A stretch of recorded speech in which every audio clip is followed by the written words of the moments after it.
In der afrikanischen Savanne bedeutet Stille normalerweise Ordnung.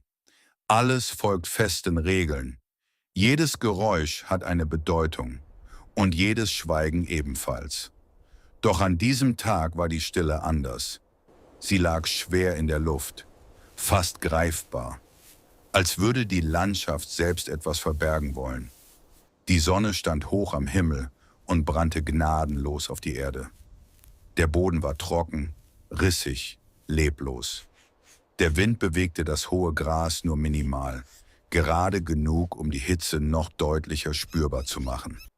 Und irgendwo dort draußen, zwischen Staub, Hitze und endloser Weite, kämpfte ein kleines Leben ums Überleben. Tief im Gras, fast vollständig verborgen, lag ein Löwenjunges, allein. Sein Körper war viel zu klein für diese Welt, viel zu schwach für diese Bedingungen und viel zu jung, um ohne Schutz zu sein. Sein Fell war staubig, die Bewegungen langsam und unsicher. Jeder Atemzug wirkte anstrengend, als müsste er sich dafür bewusst entscheiden. Er hob den Kopf nur für einen Moment, doch selbst das kostete Kraft. Dann ließ er ihn wieder sinken. Das Jungtier verstand nicht, was passiert war.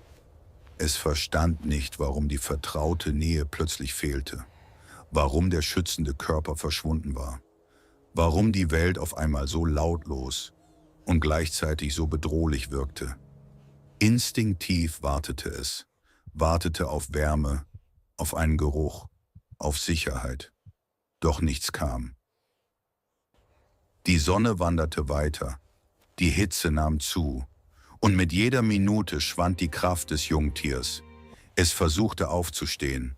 Ein kleiner, verzweifelter Versuch.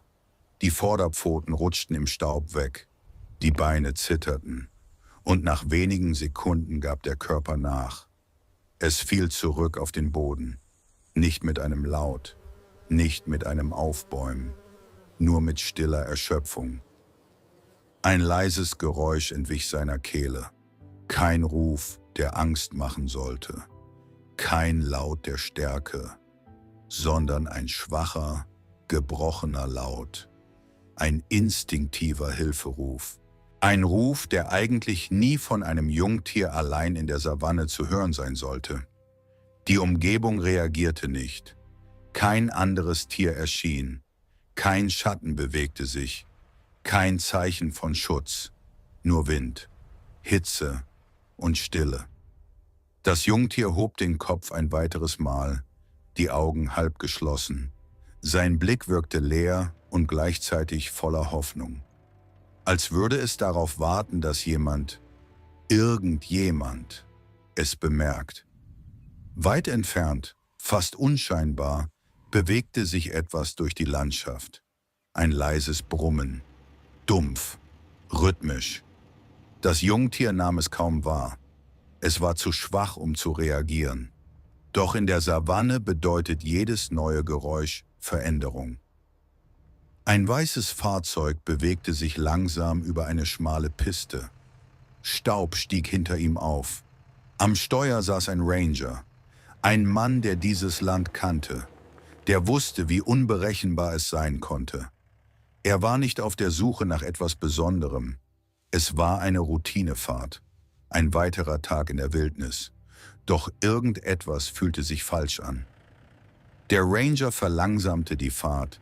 Er schaltete das Radio aus, lehnte sich leicht nach vorne, hörte, da war es wieder.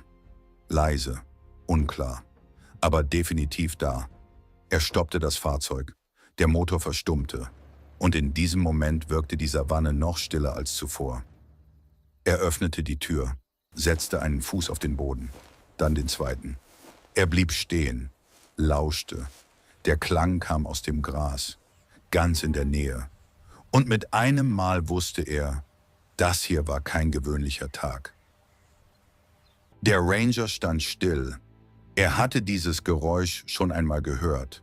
Nicht oft, aber oft genug, um zu wissen, dass es nichts war, das man ignorieren durfte. Langsam bewegte er sich vorwärts, Schritt für Schritt, behutsam, als würde selbst der Boden zuhören. Seine Augen suchten das hohe Gras ab. Sein Körper war angespannt, jeder Muskel bereit zu reagieren. Dann sah er es. Zuerst nur eine Bewegung, ein kaum wahrnehmbares Zittern zwischen den Halmen. Dann eine kleine Form, viel zu klein. Ein Löwenjunges, allein. In diesem Moment zog sich etwas in ihm zusammen. Nicht aus Angst, sondern aus einem tiefen, instinktiven Wissen heraus. Ein Jungtier in diesem Alter hat hier draußen keine Chance. Nicht ohne Schutz, nicht ohne seine Mutter. Sein Blick wanderte sofort weiter. Links, rechts, in die Ferne. Er suchte nach Zeichen, nach Spuren, nach irgendetwas, das darauf hindeutete, dass eine Löwin in der Nähe sein könnte. Doch da war nichts. Die Savanne war leer, zu leer. Und genau das machte es gefährlich. Der Ranger wusste, wenn die Mutter zurückkäme, würde sie keinen Unterschied machen zwischen Gefahr und Hilfe. Sie würde nur ihr Junges sehen und angreifen. Er kannte diese Regeln. Sie waren ihm eingebrannt. Über Jahre hinweg. Und trotzdem konnte er den Blick nicht von dem Jungtier lösen. Das Löwenjunge hob leicht den Kopf. Seine Bewegungen waren langsam, erschöpft. Große, dunkle Augen trafen auf die des Rangers. Kein Knurren, kein Fauchen, keine Wildheit, nur Müdigkeit und Angst und etwas, das man nicht beschreiben kann. Ein stilles Bitten. Der Ranger blieb stehen. Er wusste, dass genau hier die Grenze lag, zwischen dem, was man gelernt hatte, und dem, was man fühlte. Wenn er jetzt ging, würde er nichts falsch machen. Die Natur würde ihren Lauf nehmen. So war es immer gewesen. Aber wenn er blieb, würde er eingreifen und Verantwortung übernehmen. Er atmete tief ein, dann langsam wieder aus. Noch einmal ließ er den Blick über das Land schweifen. Kein Geräusch, kein Schatten, kein Zeichen von Bewegung. Nur der Wind, der durch das Gras strich. Und das Jungtier, das kaum noch die Kraft hatte, den Kopf oben zu halten. Es versuchte, sich ein Stück zu bewegen. Seine Pfoten rutschten weg. Der Körper zitterte. Dann gab es auf. Es sank zurück in den Staub. Der Ranger kniete sich langsam hin. Nicht hastig, nicht entschlossen, sondern vorsichtig. Er machte sich kleiner, senkte seinen Körper, zeigte keine Bedrohung. Leise sprach er ein paar Worte, nicht laut, nicht für das Tier, sondern für sich selbst, um ruhig zu bleiben. Langsam streckte er die Hand aus, ganz langsam, seine Finger geöffnet, die Bewegung kontrolliert. Das Löwenjunge zuckte leicht zusammen, ein kurzer Moment der Unsicherheit.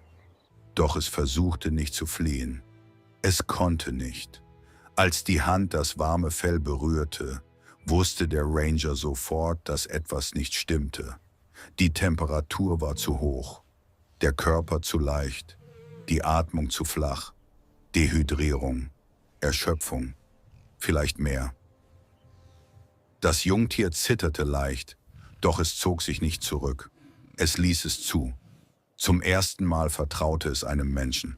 Der Ranger spürte, wie sich sein Entschluss festigte. Jetzt gab es kein Zurück mehr. Behutsam hob er das Löwenjunge an. Er stützte den kleinen Körper, als wäre er aus Glas. Jede Bewegung bedacht.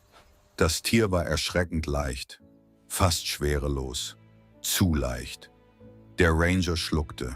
Er drehte sich um und ging langsam zurück zum Fahrzeug. Jeder Schritt fühlte sich schwer an, nicht körperlich, sondern emotional. Im Wagen legte er das Jungtier auf eine Decke.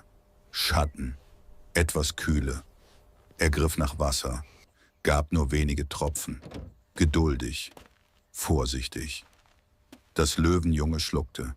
Ein schwaches, aber klares Zeichen. Der Ranger erlaubte sich für einen Moment Hoffnung. Er setzte sich ans Steuer und startete den Motor. Als das Fahrzeug sich in Bewegung setzte, warf er noch einmal einen Blick nach hinten. Das Jungtier lag ruhig. Die Atmung war gleichmäßiger. Draußen zog die Savanne vorbei. Staub, Hitze, Weite. Drinnen herrschte eine andere Atmosphäre. Ruhiger, geschützter. Der Weg zur Ranger-Station dauerte nicht lange. Und doch fühlte er sich endlos an. Der Ranger dachte an all die Tiere, die er im Laufe der Jahre gesehen hatte. An die, die gerettet wurden. Und an die, die es nicht geschafft hatten. Er wusste nicht, wie diese Geschichte enden würde. Aber er wusste, dass er richtig gehandelt hatte. An der Station angekommen, hob er das Jungtier erneut an.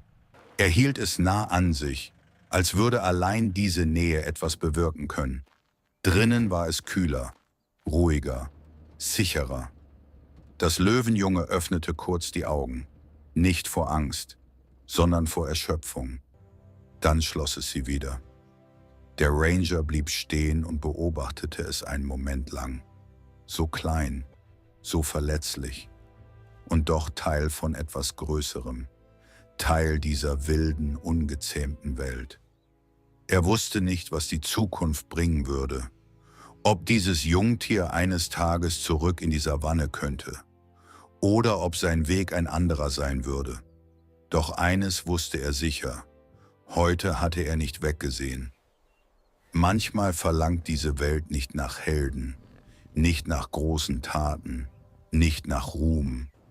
Manchmal reicht es, stehen zu bleiben, hinsehen und sich zu entscheiden. Denn selbst in einer gnadenlosen Natur gibt es Platz für Mitgefühl. Und manchmal kann ein einziger Mensch alles verändern.